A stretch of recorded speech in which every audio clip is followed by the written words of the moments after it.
Nothing moving. It's not good. Well, I'm here today with Natasha Douglas, and I know if you happen to have been around a ring anywhere, you've seen her in the middle. Can't miss me. I ain't tiny. She is. We're working on getting tiny, but she has photographed more horses than I've ever seen in my life. I know that, and I appreciate having her here with me today. It's an honor to be here. Thank Natasha, it's just what you do is really something. Okay, I appreciate that. It's creativity. I'm going to take those pictures and do what you do and be a photographer. I think that's the word, an artist. Okay, you're an artist because you don't just take pictures. Okay? I try not to. I try to do things outside the box. Yeah, and and as I've shared, and I've talked to some before, you're a bit of an entrepreneur too. Okay, we have to go that route. You chose a whole different route. Yeah. Yeah, you're an entrepreneur. Yeah, I was supposed to be an architect. And was all the time in school I would draw. Right. And I've been drawing since I was probably 4 or 5 years old, taking pencils and trying to draw stuff. And my art teacher used to say, "Can you draw something else besides horses?" And I said, "Yeah, but why would I want to?" So that was early on. And I kid people now, and I'm like, it's easier to photograph them than it is to draw them. It's quicker. Right. But I had no plans of being where I am now. I knew I wanted to be involved with the horse show industry, but I didn't think it was going to be in a photographer capacity. Right. So that was kind of an interesting turn. What did you think you would be doing? I knew I would have a horse because I had that bug very early on. Right. That started when my grandmother bought me a model horse because I couldn't get my Nintendo game. Right. So I got one of those little Grand Champion horses, not a Briar horse, but a little Grand Champion. Right.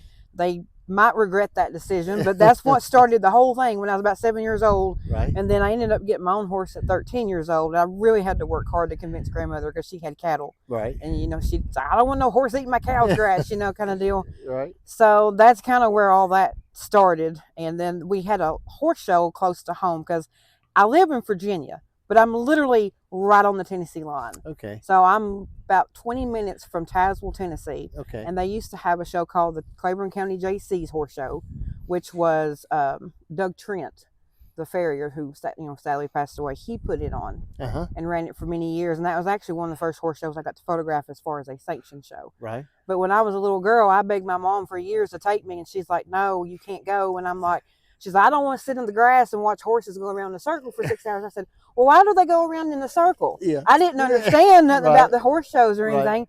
But finally, when I was about 10 years old, she convinced, I talked her into it. And the funny story that I like to tell from that experience was immediately I fell in love with the horse show world. Okay. And she actually gave me $10 to go buy a couple hot dogs. I came back with a brow band from the tax truck because I liked the way it smelled. And she said, "We can't eat that." And I said, "No, but I can put it on my horse." She's like, "Who says you're getting a horse?" So they knew they were in trouble. Right. So that's how the whole thing started with me. But I actually had I love designing things, which kind of plays into what I do now. Right. But I had wanted to design houses and do architecture work and stuff because I was obsessed and still am with the Biltmore House in Asheville. And I had actually turned down a quite large scholarship to the Academy of Design in Florida to enroll locally to try to do architecture studies. But the math wore me out. Okay. And I got overwhelmed. And I was just like, I don't know if this is for me. Right. And I was the only girl in my class, and I was intimidated by that. Right. So I was like, it was right after September 11th had happened, and I had just left class.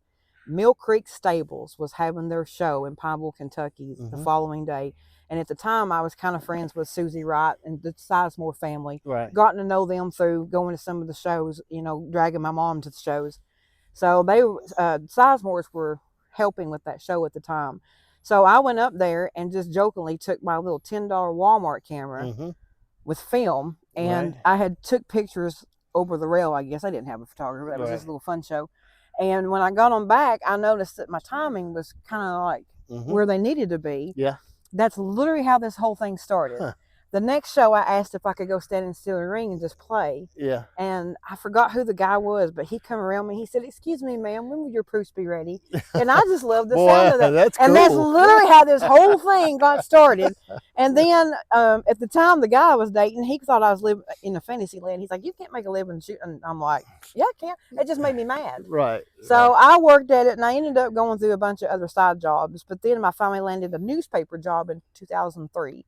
And that gave me the freedom to set my own hours. That's and cool. It was in the same kind of feel, you know, photographing and reporting. And then 3 years went by, and I started getting sanction shows calling me after I went with Susie to Wise, and the Conleys ran that show, not the fair show, but the one in May. They didn't have a photographer, and I happened to have a little Pentax film camera. I had got. What year was that? 2003.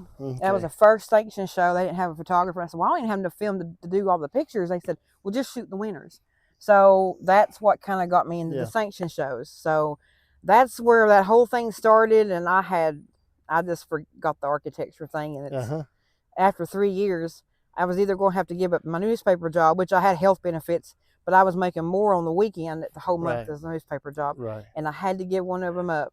So I took a jump and went for the photography thing full time. So that's kind of how I landed. And I said, never was on my radar. That's tremendous. I mean, you know, and to be able to do something you really enjoy. And I think the creativity that you have in what you do is really fascinating. Okay. Because I'm a completely brown and beige person. Okay. I don't have that creativity, but you, I mean, I watch you and I see the things that you do other than just take pictures and what you can do with a picture.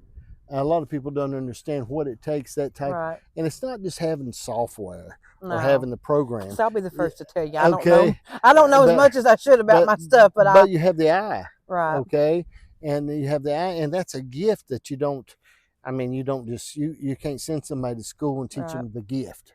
Yeah, I had a photographer mentor actually develop my film in his lab when I first got started, because I'm the last one out of the photographers to come up on film. So that shows you my age. So I've been doing this for about 20 some years. But when he told me, he said, I tried to shoot horse shows and I couldn't. He said, you have the eye for it. And he said, you know, if you've got that, you know, the thing is just keeping, you know, to me, it's the cutting edge. I'm all the time trying to do something different outside the box. That's like a few years ago, I figured out how to do what I call my spotlight shots, you know. And to this week, I've been playing with a strobe over top the arena that I had to shimmy up a ladder to do, because I've been trying to play with lighting. I'm all the time trying to find something new, because everybody, to me, you know, you've got that cookie cutter shot, and it's needed. That's never going to go away. But I want people to have art of their horses, not just a photo.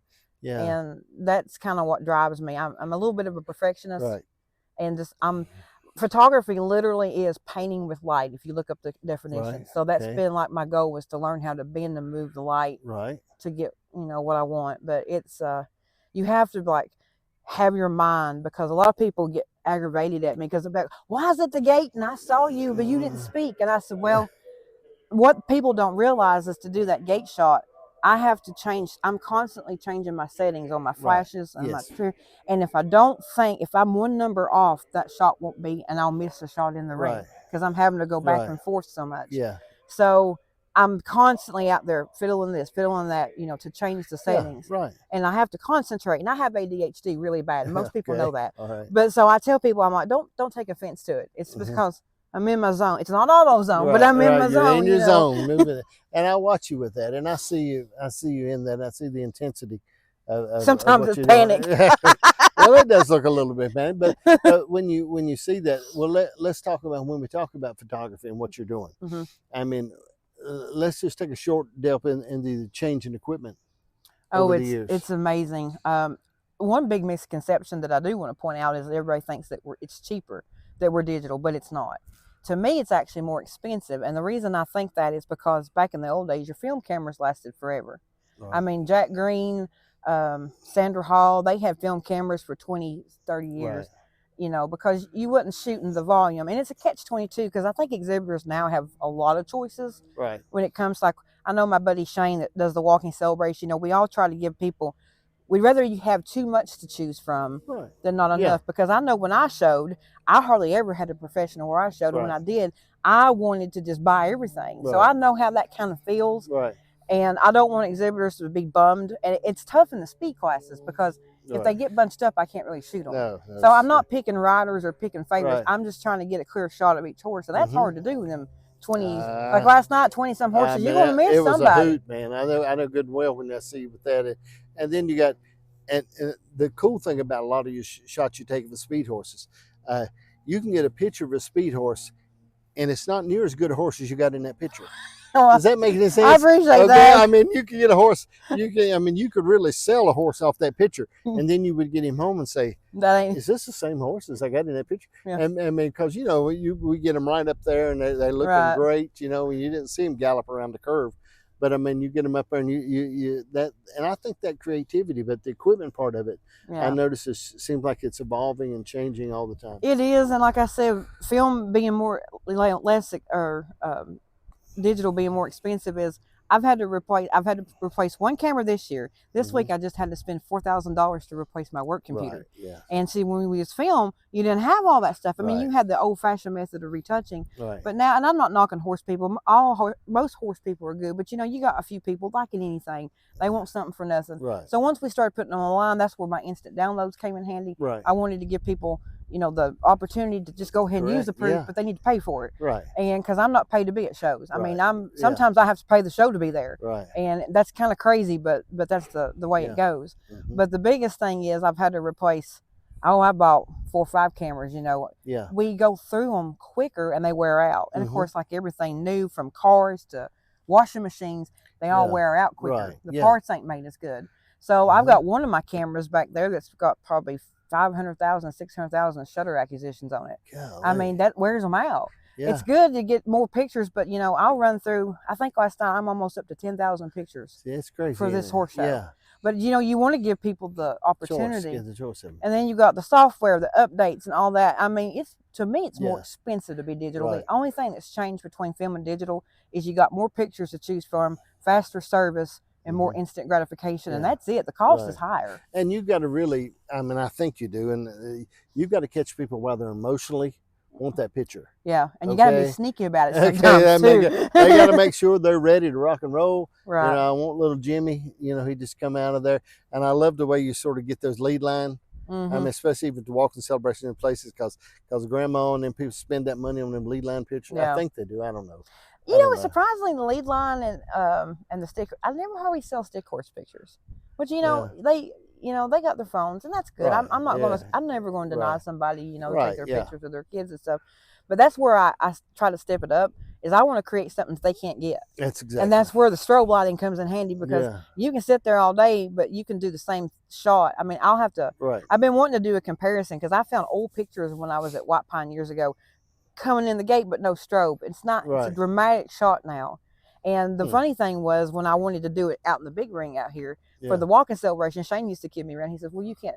I don't think you can do that. You got too much light." But it's not about how much light you got around. It's controlling the light on what you're shooting. Okay. And I ended up buying what we called a high speed sync strobe, which was about $1,400. So that's why I run like a crazy woman to the gate when it starts raining and get that strobe down. But it just adds a different dramatic lighting, and that's just my thing. I'm sometimes a little dramatic myself. So I would have never thought that. I would have thought, wow, this girl's just as calm as a cucumber. Yeah, there's nothing calm about me except when I'm sleeping. I would never think that. I mean, you're very tense anyway. I am, and it's not because and I don't mean anything. And I tell people, don't take offense. Right. I don't have time. Like last night, or night before last, there was a gentleman that came out there, and he wanted to take a picture of his wife, and I was all right, but he was in my way, and I just kind of shoot him out of the way. I don't have time to sugarcoat. I'm in a hurry because we're on time restraint, and I want to keep the show moving. Right. I want to get that moment. Right. And like when they do the presentation, I'll give them a minute or two to put their ear, or a second or two to put their ears up, but I'm not going to stand there all day. We gotta roll. Yeah. So, and that's something else too. A lot of people don't understand that you got to be more of a horse person than a photographer to do this. Exactly. And that's, I think, an advantage that I have, because I've been around them. Now, we talked about something that's important, and I think the whole photograph thing, all that's neat and everything, but I mean, it ain't the top of the list of the most important things. Let's talk about the pony. Yeah, oh my gosh. Okay. That little stinker. Let's talk about your pony. Okay. She's because spoiled. I really been seen a bunch of stuff with you, and I don't know where this comes. Now I have donkeys. Okay, I got little donkeys, but I mean, I see you with this pony, and I'm thinking, what the heck's going on with Natasha and this pony? So I was out of the horse business. Okay. A few years ago, I actually gave away, because I got, I'm very vulnerable right here, but I got so financially strapped before COVID. That I had to end up giving away one of my horses I had raised from a yearling. Right. He was 17. I found him a good home, and I wouldn't get him now for anything. Right. He's got a great home, bunch of kids that love him. Yeah. And then I had a Hackney pony at the time that I had to give away, and I thought, I'll never own horses again. I have to financially stabilize myself. And COVID was hard on a lot of us, but it taught me how to be more responsible. So that was the good thing that came out of it. But I said, I ain't getting into horses no more. Well, Gail Justice up in White Pine, she's all the time got them little ponies and miniature horses. Right. And I always wanted one because I've had walking and racking horses all my life. And I thought, I always wanted one because they're just so cute. Yeah. Well, I got to looking on this guy that lived far from me. He's a kill buyer, but, you know, he tries to find the horses' homes and tries to, you know, the good stuff he tries to find. And of course, ponies and minis, I don't think go to slaughter, but I saw this little buckskin that looked like a miniature spirit. Yeah. And I thought, I don't really need to spend, I don't need another horse. But I thought, well, I got a farm. I got plenty of hay. I got the room. So anyway, I went on PayPal and bought him. And he wasn't but 20 miles from the house. I figured I'd find somebody to bring him home. And I woke up the next morning. I thought, did I buy a horse last night? And I went and looked at my PayPal. I said, I did. So then I messaged my accountant. I said, can I write a horse off my taxes? She said, what? And I said, yeah, like if I use it for photo shoots, can I write it off? She said, you're joking. I'm like, no. So I went to go get him and saw this other little pony. And I thought, well, one, you can't have one without a buddy. That makes perfectly good sense. So I got the other one too. Well, the other one I ended up having to rehome, the original one I rescued, because he just turned out to be a little more than I wanted to handle. Right. And but now I kept her, and she went from this. We thought she was a miniature, but it turns out I think she's more of a Shetland because she's grown both width-wise and height-wise. So she's been my little project, and this winter we're going to work on breaking her to pull a cart. So stay tuned for Facebook for that. Sounds pretty cool. I've seen you handling her. Yeah, she's a little spoilt. Yeah.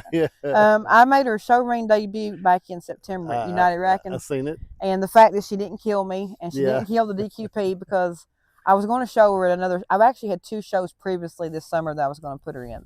And I chickened out. A model, or what are you doing? Model. That's the only thing I can do with her right now. That's what I was thinking. I couldn't remember what else. I don't know if she'll ever get in the ring with a cart behind her.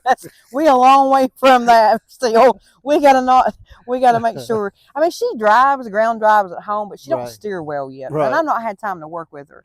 Because see, winter times when I get time to fool with them. Right, yeah. My uncle, he had rolled a bunch of hay for hopefully to get some of the storm victims, and he said, I put you some squirrel bells in the barn for yours. I said, how many did you put in there?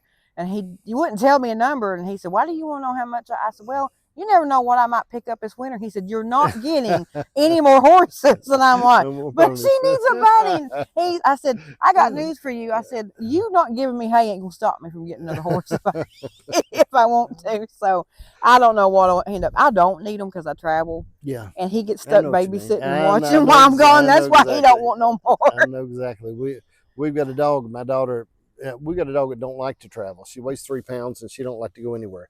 She likes to sleep 20 hours a day, at least 20 hours a day. We don't know when she's awake to 4. Right. But she sleeps and like I said, weighs 3 pounds, but she don't like to travel. I've got an automatic feeder. One of my kids come every day just to check on her and give her water, but she likes to be left alone. She's a homebody. She don't want nobody messing with her, don't want to go nowhere. Don't want no confusion. We got her out of a rescue. She didn't have any hair from her ears back. And it deaf in both ears when we got her, and her teeth were bad. She was a mess. But anyway, we got her cleaned up, and we couldn't figure out why she couldn't listen to us to start with, because her ears were full. It was this mess. But then we got her out and got her hair grow back and things like that. But I think she may have come from a Hispanic home, because she doesn't have much activity until she hears Mexican music. Or maybe she's a Spanish pup. She's right active. We're thinking possibly she come out of a Spanish home, but and then she gets very active when she hears that Spanish music. Wow. Well, all right, we've covered the important stuff, okay? Important stuff that we covered the pony. That was important. And the photography. That's pretty cool stuff. I understand all that stuff. That's neat. Okay, but now, why in the end, and I understand you've hit this thing a little bit, but about photography and the things that you've done, but I mean, is it the fame and wealth that keeps you doing it? No, there's no wealth there. That's what I'm asking. But now it depends on. Tell me why. It depends on your definition of wealth. To me, I'm very wealthy because I have great friends. Okay. You know, I don't have $1 million, but I'm able to pay my bills. There you go. And I have God. I have Jesus. I'm very, very strong in my faith with Christ. But you've been an entrepreneur. I have, and I think I was meant to be, because back in my younger years, like when I was a kid, the favorite thing to do on the weekend was go rent a VCR and the movies at the local movie place. Right. And they had them little tags on them little hooks. You know, if you didn't have a little tag hanging on the hook. They didn't have the movie. Right. And I actually set my movies up along a wall and make my own little tags and pretending I had a little store. So Right. somewhere around there, I think I was meant to have my own business. I just didn't imagine it being this. Right. And I was all the time like trying to set up a make-believe amusement park in the backyard and charge my cousins to get in. So I was all the time doing something.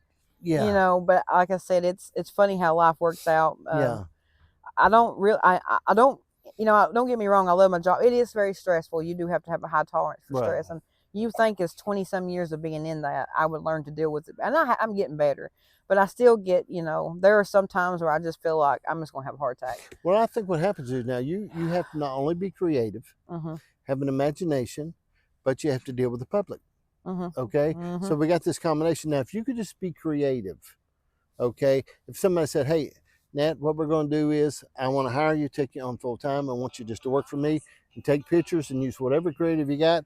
I'm going to give you X amount of dollars a month. Right. And that's all you got to do. I'll take care of selling. I'll take care of all this. I'll take care of the money, the marketing. Okay. Right. Or if they said, hey, Nat, all you got to do is we're going to take do all the pictures, be all creative. All I need you to do is talk to these people, you know, and sell them these pictures. Do this. Well, that's pretty cool too. Yeah. But you have to do both. Right. And see, that's where I would like to get to. There's two saddlebred photographers. Actually, I'll take that back. I might be mistaken. I know there's one for sure that pretty much all he does is shoot, and he has somebody else he pays. But now she makes really good money, and you know, she just runs it as her business. I don't have the caliber shows. I mean, don't get me wrong, this is a great show, my show in White Pines, but you got to be having $10,000 plus shows every weekend to have that kind of team, and I just don't have that right now. Right. So, but you know, I think sometimes though, I don't know, it keeps you in there and keeps you doing what you're doing. Right. I mean, when you're dealing with the people and you know the people and you know the market that you're working with, and then you know what they like.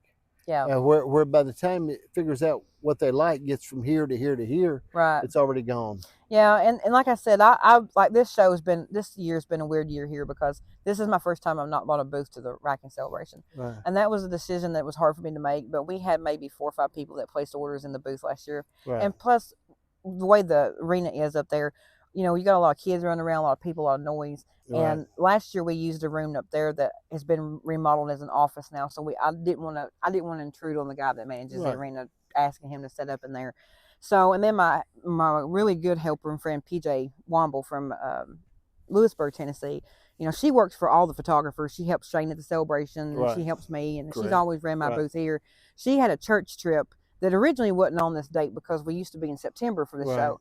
So last 2 years, she's kind of been brokenhearted about not getting to go with her church family to their trip. So I told her not, you know, this year I'm just going to not set up because I didn't think you know, everybody's used to doing it online. Right. But I do miss the part of setting up my samples and stuff. So we'll see what next year brings. I kind of feel like I'm at a point where I'm ready to put a new team together, kind of speak. But, you know, there's a lot of things going on with the industry, like, you know, these rules that's coming up, this thing with the USDA. We're all kind of on the edge of our seat with that. So it's going to depend on how things roll through after February, what my game plan will be for next year. But there's always room for improvement. How many shows do you just ballpark? I mean, we talk about from January to December. How many shows do you think you generally? I think there's about 20 plus. Yeah. My craziest year, I think I did 32. Right. But you know, a lot of the shows have not happening anymore. Right. Management's changed, and they just decided not to have them. The government's hurt some of them, and also I've been more picky about shows. I don't want to oversaturate myself in a market, but at the same time, you know, some shows I went to, I would actually make more money by staying home and resting. Right. And that's why I always encourage people, even if you can just buy a download for Facebook, you know, every bit you can do to help support your photographers. And I'm talking, you support all of them. Some of them, you know, have a little bit different system. Most of us have the same system, but we rely solely on those sales. We don't make anything unless we sell pictures. I get you. And I understand, you know, if you get something the same, and that goes back to what I said earlier. That's why I'm always trying to do something different to give somebody something different. Yeah. And it's that creative edge that I try to do. But or I remember, who started the little cutouts? That would be Shane. Shane had those at the walking celebration. But I mean, when I remember the first time I seen that, I thought, man, alive, ain't that the coolest thing? Yeah, they are pretty cool. And I've had them on my price list. I know. I remember seeing them. Our vendor changed on us and wouldn't give us our bulk deal for them. So we've been kind of, you know, I don't know if Shane even still sells them. So I think he might sell 1 or 2. But yeah, And then there's all kinds of different things, you know, there's no limit to what you can do. And I know we got a lot of people out there that like to do it themselves, but I always tell people, you know, part of the fun part about hiring a professional is to take that off your shoulders. Right. You got enough stuff to Well, do with what about horses and okay? So we talked about horses, and we covered the pony. We got the pony in there. But I mean, what other when we talk about other photography and things that you do? I mean, you do things. Do you do weddings? Do you do I all do these not things? do weddings. Okay. That's It I've looks done like that them. would be the gravy. The weddings not. No, I get too you can't, you know, a horse show, if you mess up you can fix it. Okay. Most of the time. If you mess up a wedding, you can't. You know, it's kind of like one of them things. Like my own cousin, when he got married, you know, he's like, I want you to shoot my wedding, and I said, I don't shoot weddings, and he offered me a pretty good pile of money. I said, I wouldn't do it for 3 times that much, and I said, I love you, but I don't love you enough to shoot your wedding. Gee. But it's just intimidating for me. It looks like that would be good money. It's good money, but it's work. Yeah, but I mean, I mean, Natasha, you don't have to go after the money. I mean, Well, that's that's one reason. We got ponies, we got stuff we got to buy. Yeah, well, that's one reason why I'm hoping next year to really go full in with my portrait business. Okay. You know, really taking Tell me about that. What is it? Well, you know, I've done a farm shoot here and there, Okay. but I've not really advertised that I do them and whatnot. And I actually had a studio space in Tennessee for a couple of years. And more or less, that was just somewhere for me to really go and work, because I will be the first to tell you that I don't do well if I go home because I get distracted. Okay. Because I start trying to clean my house and do stuff like that. So I'm actually going straight from here to White Pine, so I don't go home. I might go home to reload everything, but I got to stay in White Pine if I'm going to get things done. But I actually had an office and had dreams of having a studio, but I just couldn't bring myself to open myself to the public. I was scared because no one believes this, but I'm shy. It's intimidating. I get nervous, and that's just where I'm not done it a lot, you know. It makes sense. But my goal is to get more into the portrait side of doing farm shoots, really bringing that custom artwork to the clients, and one-on-one basis. You know, that's one thing that's always frustrating me about the horse show photography. It's high volume, high intense, high pace, and I don't get to spend as much time being personal with the clients like I want to be. And that's why I always send a handwritten note with my orders. It's my way to be personal with them, because make them feel, I want every client to feel special. But sometimes I'm in such a hurry, I feel like I'm not giving them the time they deserve. And that's been a thing I struggle with.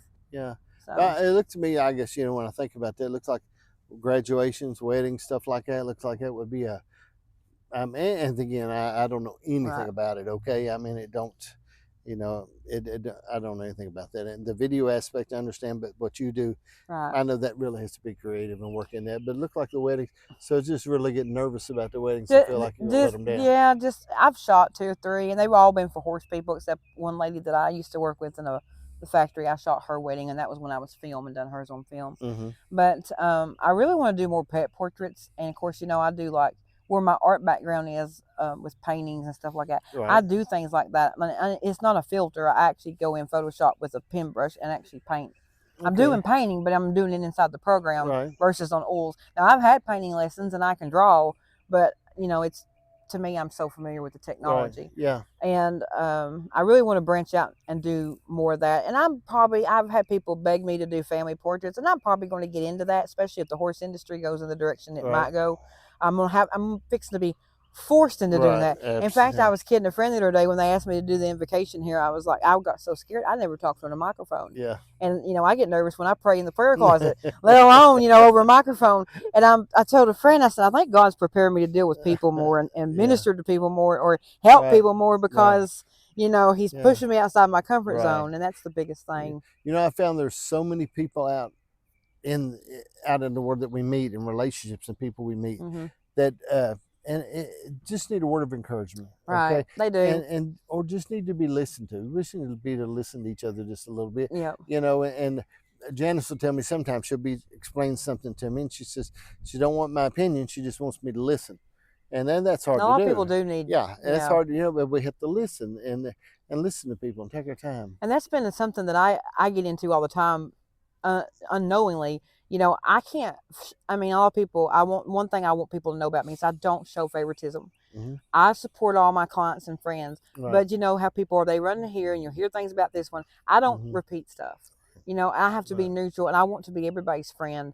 And that's where it gives me kind of a, I don't know, what the right word is, but I'm in the center kind of, and everything's going around me. Right. But I've had people come to me and be like, "What?" They want me to be on theirs. I said, I have to be neutral. And you know how the horse You're business dealing with is. a customer, okay? You're dealing with a customer. You don't want to turn around and have somebody. But sometimes all I can do is listen and say, I understand. Right. And I've told my mom, I used to tell her, I said, sometimes I feel more like a therapist, than I do anything else. I said, I think most hairdressers are therapists. They are. I know that when my wife goes, she comes back feeling so much better after talking to Carmela. She can go there and she comes back and she just gibber, tells me everything about everything. Yeah. And my mom can go to get her hair done, and she don't have much hair at 8 o'clock in the morning and stay there till 5 o'clock. You're like, what you do all 5 day? o'clock that day. And she has so many stories and stuff when she comes back. And sometimes but you find that people want to talk to you. Right. Okay. And especially if they feel your heart and they feel those things and they want to share with you. And I think that's a great compliment. Yeah, it is. And like I said, I'm always nervous around people. I just have to get out of my comfort zone. And that's one thing I've always been comfortable with, because my mom passed away in 2017, so I've been alone. I live on my farm, right, and I've had my animals and everything, and that's it. I don't have that interaction. And when I'm at shows, I enjoy it, and I'm not saying anything negative, right, but it mentally will drain me sometimes, being around all that energy and people. Absolutely. And then I just have to go home and be like, I gotta recharge, recharge my batteries. And I have to, even to this day, I still have to get pumped up to get on the phone with some clients, right, because I'm so nervous. Right. I want to serve them and be of service, but I'm so anxious I'm going to mess up. But do you think about this? Okay, I mean, and I think that comes back, and I'm not sure, but back from confidence. Mm-hmm. And if there's anybody that should have confidence in what they're doing, if you sit down with a pencil and paper and looked at you and your life and the things you've been through and things you've done and the things that you have actually it could accomplished, be a common medium book. but you should have confidence because you have dad-burn excelled. Okay? I appreciate that. I mean, when you think about it, if there's anybody, you ought to have somebody around you say, would you mind slapping me when I seem like I don't have confidence? Because you should have confidence. My biggest fear is I don't want to be arrogant, and I will admit and be vulnerable here. I have been arrogant at times and have an ego for a woman, but especially since I've gotten back close for my relationship in my faith with Christ, that's calmed down a lot. That's dealt with, because I never want to feel like I'm better than anybody else. Right. And I went through so long where I didn't have the confidence. I just don't want to be, I understand exactly. And it's an artist It's thing. a thin line. I think all artists are like that. They have that artist ego. Some of them are crazy. Some of them are crazy. I mean, I've had friends of mine. I had a cousin of mine. He was an artist. This sucker could take a pencil and draw the book of Genesis with a pencil, but meanwhile he would crush up 5 Excedrin and snort them to do it. Yeah. But he was just a genius, and I've never seen. You see people. I think there's such a thin line. I think that's why I'm so sane. I'm not creative. I think that's helped me a lot. Okay, I am pretty even. I mean, I'm not nothing. I'm just as I wear the same blue jeans, same socks, same shorts. There's nothing about me creative. But I meet people. Right. But I tell you, what I found about creative people, I think they're like musicians. In churches, musicians have to be managed, and gifted people have to be managed. I've known a lot of doctors that go broke, okay, because they can't manage their money. Yep. And meanwhile, I know other people that live off $1,500 a month that manage their money. Yep. So I think there's gifted people, and it's a hard line. Yeah. And I'm saying it because you're a gifted person, and you have really worked hard to manage yourself and manage your finances, manage your career, and manage relationships with these people out here that you're meeting all the time. Some of my friends would tell you that they need hazard pay for what they do, but they will tell you I've gotten better. Yeah. Things have calmed down. That's it. I think the craziest days are behind me. I hate it that sometimes I feel like I could have been further in my career and I just had my crap together earlier. Right. But I don't think I was meant to. I think I'm on the timeline God's got me on for a reason. And there's been times like I've been with the breeders since 2014, except the 1 year I went down with them. But I wanted to get in with the breeders years prior to that, and had I got my way, I would have been probably out of the business, right? Because I just didn't have everything together, and I still have. We all do. Every photographer, especially when you're running an operation like Shane at the celebration, I've noticed he Right. gets hundreds of texts a day. For one person to keep up that, or even a Right. team to keep up with that, it can be overwhelming Yeah. at times. And I tell people all the time, I'm really bad to, if you text me, I'm really bad to type that text and then, oh, I gotta go take a victory shot. Right. And then I won't get back to that text till about 4 days later. I'm like, oops. And I don't mean to do it on purpose, but it's just you got so much Do you going ever on. text and put the phone to your ear?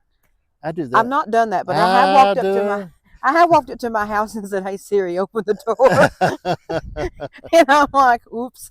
All right, we've dealt with some important, serious subjects here, but let's deal with this one.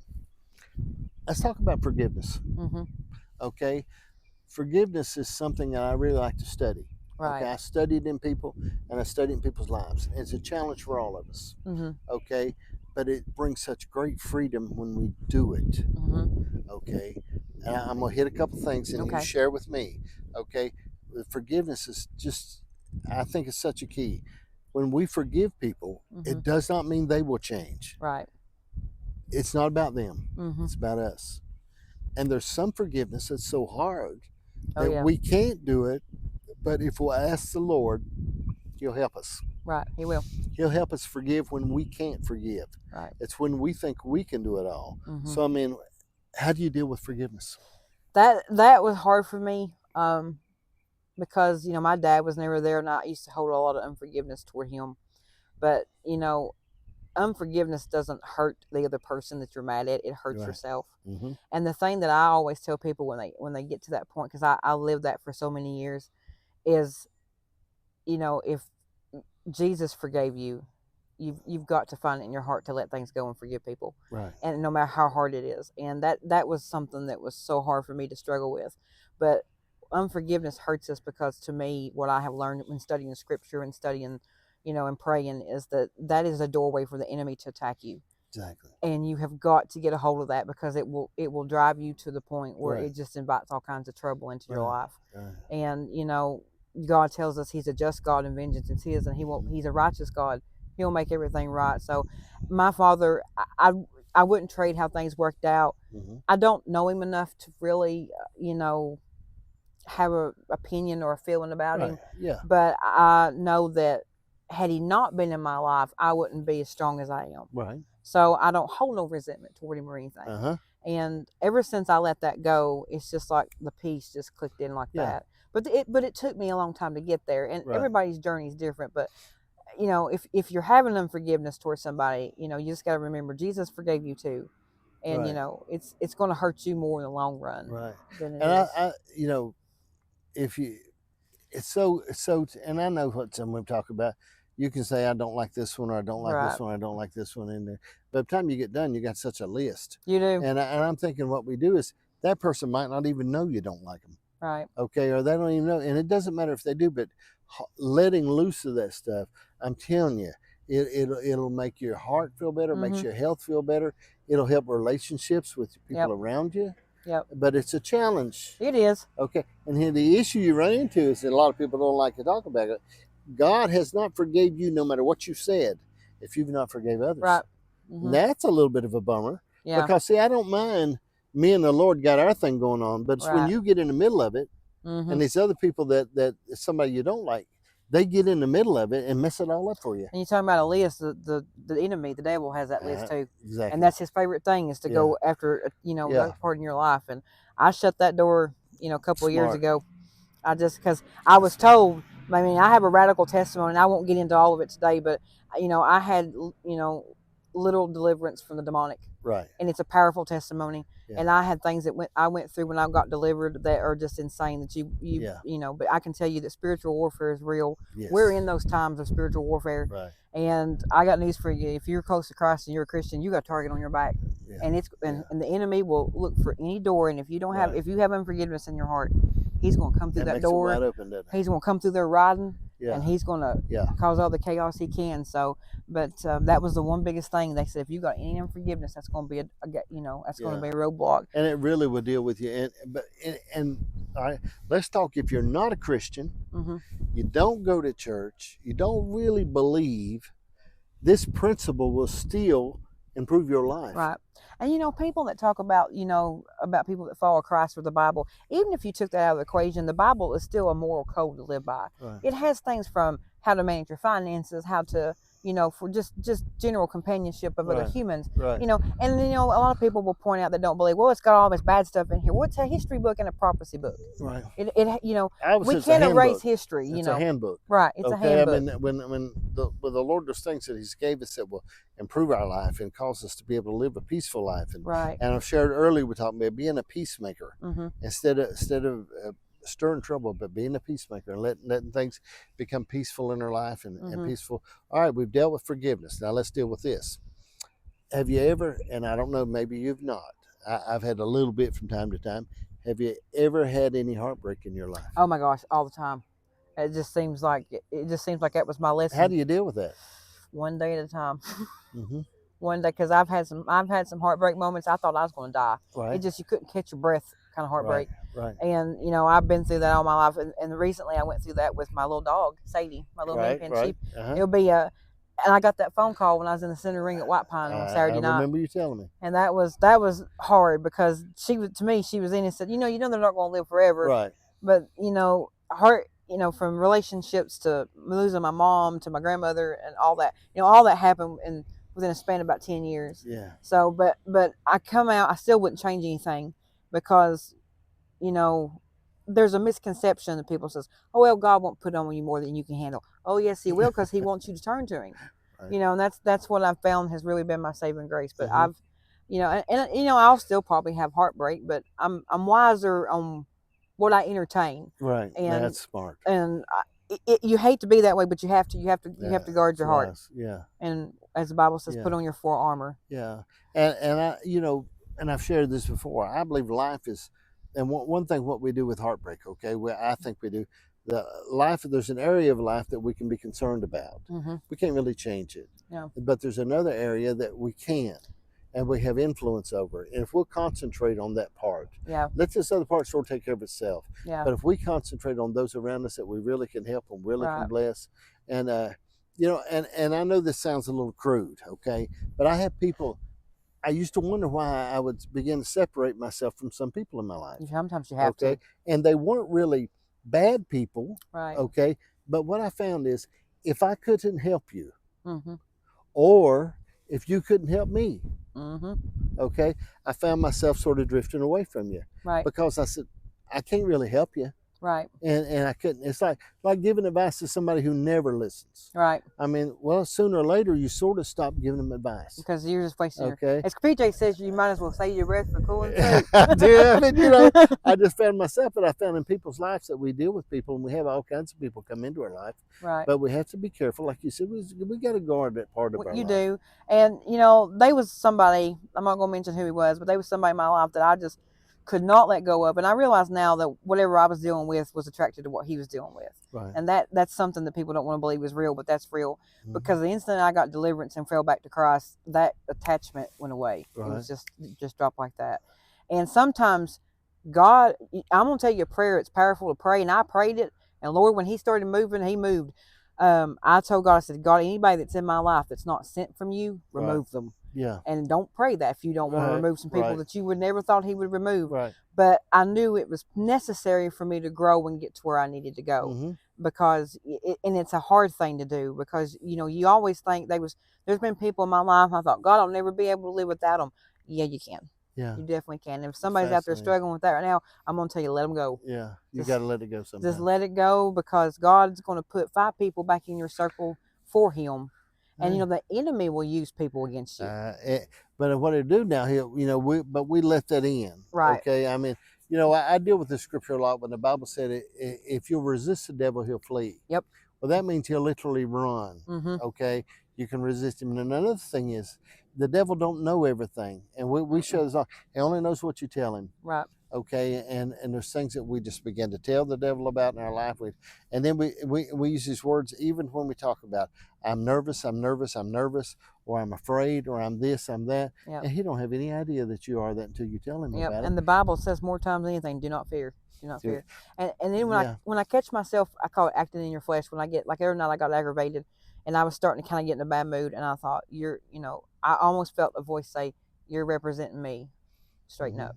Yeah. You know, I was like, you get that little tug or that little flip flop, like straighten up, and that's hard, and we're going to have temptations here and everything. Sure. There's only one perfect person that was on the earth. We always have stuff. And, but it's definitely, some people you just got to let go because they're going to hold you back more than they are anything. Well, I always tell when I'm praying, I say, God, them's your children, not mine. Right.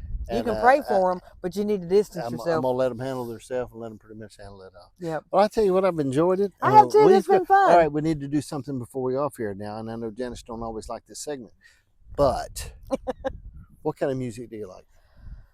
I've changed that since the last couple of years. I like some of the country, the older and the new. Okay. I like a lot of the Christian rock and the Christian music now, especially songs that makes me want to get up and say, let's go do it. And then, but, and I don't know, I like some of the oldie stuff, but I'm very weird about what I listen to. I won't listen to secular music anymore. Right. And my friends are scared to go out with me because if we're in a store and they're playing like Taylor Swift or something, nothing's wrong with Swift, but that secular stuff talking about, you know, stuff we don't need to be involved in, I'll start saying I rebuke that in the name of Jesus. She's like, I ain't going to the store with you no more. So I get a little bit passionate about it, but I still got some things, anything with a good little beat, but I'm not a rap fan. I can't remember the words, and I've shared it before. I'm not good with rap. No, I'm not either. I talk fast sometimes, but I can't do it rhyming. But that's pretty much about it. I enjoy music. I like good music, and then I like it long. I drive long, listen sometimes, and I because I listen to a lot of podcasts. I'm not always. That's me too. I have some podcasts. I've got a lot of audiobooks I listen to over and over. I listen to stuff. I'm studying on the Revolutionary War and on the Civil War. I've been really studying a lot on the Civil War. Man, there's a lot of killing went on. We think things are crazy. We just got to look back in history. They probably thought the world was ending too then. What was it, Gettysburg? 23,000 died on each side in one day. 23,000. It's insane to think about now. I get a little bit nauseous like it. I'm dangerous. I mean, I can't get over that. I watch it thousands. I'm thinking 23,000 people. It's unreal. On each side of the day. I mean, that's just, and we're I don't know. It's crazy what goes on. It is. And, we're in interesting times now. All right. All right, tell me this. If we sit down and said, and I'm talking about drilled you on this, I said, Nat, what would you do to really make you a better person? What do you think, what's missing in you that would make, if today you said, all right, we can make this change. We can make this change. I'm going to give you this to drink. I'm going to take this pill. It's going to work. Be more patient with people on the road because I get a little bit of a rage sometimes. Okay. I mean, I don't get as bad as I used to be, but people just don't pay attention when they're driving, Right. And then I don't want to pray for patience because when I do, God has it. Right. I've learned to be very careful how I pray because when I pray for a new vehicle, not once but twice, I had wrecks. Yeah, and that's not what I had in mind. That's not the route we want to go. But the second one was my own stupidity, and thank goodness He's already factored in my stupidity in my life. But I don't know, that is a tough question. I feel like I've come a long way. Well, we all can have room for improvement. But see, you know your faults. Oh yeah, very much so. You know your faults. And I always get tickled when people get aggravated with me because I don't respond to them quick enough, or it's taking too long to get something done. I'm like, nobody crucifies me more than me. Right. I have that argument with myself. So do you think all patience is a challenge for you? It can be. It can be. Yeah. How can you work on that? This is going to take time. Right. Or God's going to keep how do you have time if you don't have patience? Exactly. So it's like saying, I told you God has a sense of humor. I mean that's a little confusing there. It is. You need more time to have patience. Yeah, but my aunt, she's very strong in her faith. She says, never pay for patience because God will give you through tribulations. And I'm like, I've had enough of that. Yeah. And just like, this week with my computer, my main computer going down, I finally got it today, and I was just like, Lord, you keep putting me through all these tests, but I'm just a D student. I'm like, I better not say that because he'll keep giving me tests and trying to make me an A student. So you pass. But I do have to keep a sense of humor about it. Okay. And a lot of times when I post stuff on Facebook, it's not to get attention, and it's not, I don't want sympathy. I don't want nobody to feel sorry for me. Right. Because a lot of my stuff that I get into is my own doing. I create my own storms, and I'll admit that. Right. But a reason I share that is because I want to find the humor. So somebody out there that might think they're the only one going through something. Well, it's sort of therapy sometimes. It is, and it's therapy for me to try to have a sense of humor about it. Because the funny thing we had after I wrecked my Tahoe, ran into a guardrail at almost 80 miles an hour, and thank God, I had my guardian angel was with me that day. But when I got walked away with one small cut on my finger from breaking the glass. Well, I was carrying my light stands back to the car and tripped over my feet and busted my knees on the pavement. Oh, man. And I got hurt more carrying my light stands than I did the wreck. And I'm like, only me. And the funny thing is, my middle name is Grace, but my mom had the exact opposite on joke on me. She knew that would be funny because I'm all like at White Pine one year. I turned around to load something, and those little signs that has the letters on them. Right. I ran right into there, about busting my head open, and I'm like, why am I so clumsy? I'm always dropping stuff, doing this, and it's just like, it's like, why, and you beat yourself up. I'm like, why can't you be better, not be so clumsy?